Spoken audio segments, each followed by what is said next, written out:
ရာဒီမှာအင်ဒိုစပတ်ကိုအစစ်မဝစ်ချင်တဲ့မမများအတွက်ဂါရီယာအင်ဒိုစပတ်လေးအစစ်လေးဘာဖြစ်စီမှာအခုရင်ဆိုင်3ဆိုင်ရောက်ထားပါတယ်ရင်ဆိုင်က42 44 46ပါရှစ်ကတင်လေးကတော့တစ်ဆိုင်သေးတာဖြစ်တဲ့အတွက်ဝင်နေကြဆိုင်တဲ့တစ်ဆိုင်တိုးယူပါနော်ပုံမှန်ဆိုဘာဖြစ်လဲ40ဝင်နေကြဒီမှာတော့42ဝစ်ပြထားတယ်42ကဘယ်လောက်ထိရလဲဆို135 140လောက်ထိတော့ရတယ်ပေါ့နော်အဲ့တော့ဒီအခုမဖြစ်ရောင်းတဲ့3ဆိုင်ကတော့130 120လောက်ကနေပြီးပေါင်ချင်း160 90လောက်အမားတွေထိပဲရမယ်ပေါ့နော်အဲ့တော့ကြိုက်တဲ့ဆိုင်ကိုယူကာလာက6အောင်လိုက်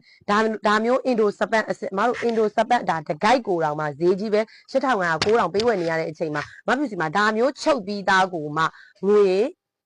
6500နဲ့ပဲလာယူတက်တော့200တိုးထားတယ်6500 6900 6900ဆိုပြီးတော့ဗောနော်ကာလာ6အောင်လာတယ်6ထည့်လုံးယူစရာမလိုဘူးနှစ်ထည့်ကနေပြီးတော့စယူလုံးဝຫນွေစာလေးဗောနော်အင်ဒိုစပတ်အစစ်နဲ့ရိုးစပတ်အနေနဲ့ဘာကွာလဲဆိုတော့စင်းမချစ်ဘူးစင်းမကြဘူးအပြဲမလွယ်ဘူးဗောနော်ပုံမှန်စပတ်နေရမှာတို့6လတစ်နှစ်လောက်ပဲဝေးရတဲ့အချိန်မှာဒီကောင်တွေက3 4 5နှစ်ထိဝစ်ချုပ်သားလဲကောင်းတယ်ဘာဖြစ်လို့ချုပ်သားဆိုလဲဘေးချုပ်ရိုးပါညာအားလုံးအပြည့်စုံလုပ်ပေးထားတယ် quality အမြင့်လိုက် aura ချုပ်လေးဖြစ်တယ်အဲ့တော့မဖြစ်ဘူး3ထည့်ကနေစယူပြီနော်ထဲမှာမယ်ဆိုထဲ